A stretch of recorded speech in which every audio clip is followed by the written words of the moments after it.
What's up, guys? Welcome to Blake's Garage. I got the BMW M4 over here.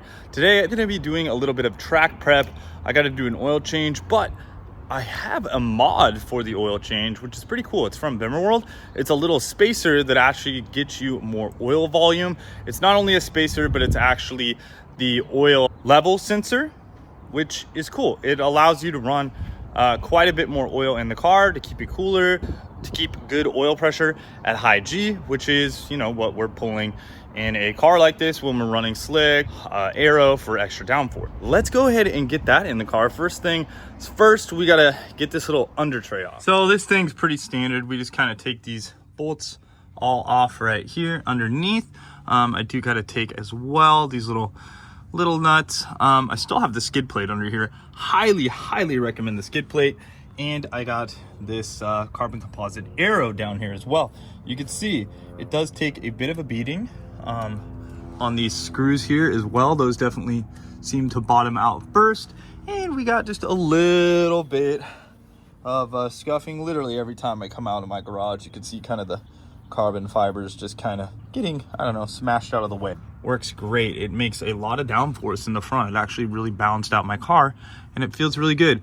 Those front tires have seen the last of days from what I could see there. Those 295s up front, they are about to be corded. So I'm gonna get some new tires up front as well. So I'm just gonna go ahead and let the oil out of the pan here.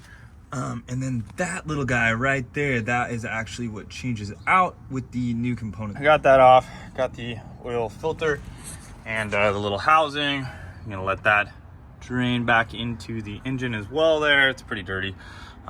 Seen a couple, I think I saw at least 2 track days on this oil here and probably some pretty hot weather. I got this one. I usually go with a man filter, however, it's all I could find today, so we're gonna pop that guy on there. Also gotta just replace the little gaskets that it comes with. So it's got this one here, that one there.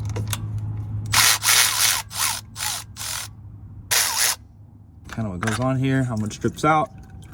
Figured we'd have a bit of oil. And then we got the little sensor guy right here.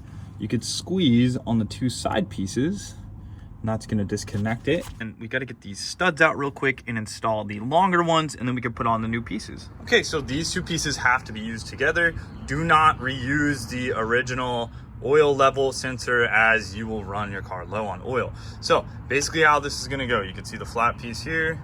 It's gonna stack. We got an O-ring there, so we don't need the O-ring here. Then it is going to just kind of sit down in the car in one direction, just like that. You can see it's keyed up, and we will replace the actual studs themselves. So let's go ahead and get these studs out, double nut it up, and it does actually look like this first stud is coming out very easily, so that's great.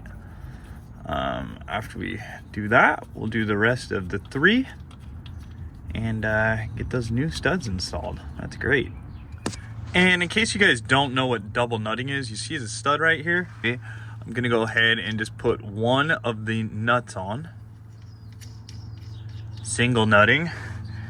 Double nutting is when you put another nut on it.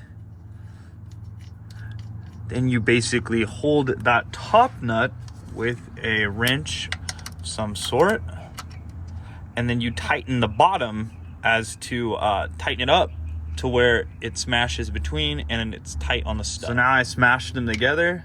Then if I have it tight enough, literally I can just use the outside. That's usually you would use the inside shoulders up against it, but if it just starts coming, you're fine, and then you can literally, on this, I'm able to even use my hand, so it's perfect. So you can see here the new studs are probably about 10 millimeters longer. So we're gonna go ahead and install these now, and then we can put on the spacer. Again, this is only gonna go on one direction. It goes just like this. You put that spacer on there and the actual cinder itself, and now we can just put on those new nuts and tighten that up. This O-ring on that spacer should be against the oil pan. The sensor itself also has its own O-ring. Got that spacer on there, wiring harness on there as well. We're good. Make sure to run the spacer. If you don't run the spacer, this thing is gonna run into some internal engine components like a crankshaft or something. You don't wanna do that. But yeah, basically that spaces it down. It's a longer sensor so that you can put more oil in it. Allow us to put 7.25 liters of oil in the engine now. So now we can just go ahead and fill it up with our favorite oil, get this thing done, get her started up, check the oil level, and be good to go. Pretty easy modification from Bimmerworld. I dig it. Definitely something that all of us guys that track our cars should be putting on our cars. If you guys are aware, like, you know, with the older BMWs, right? Got an E30 with a 24 valve swap.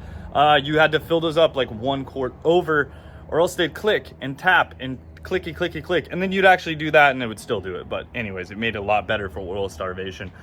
So yeah, we are good. Let's get the oil in it and we'll be good to go.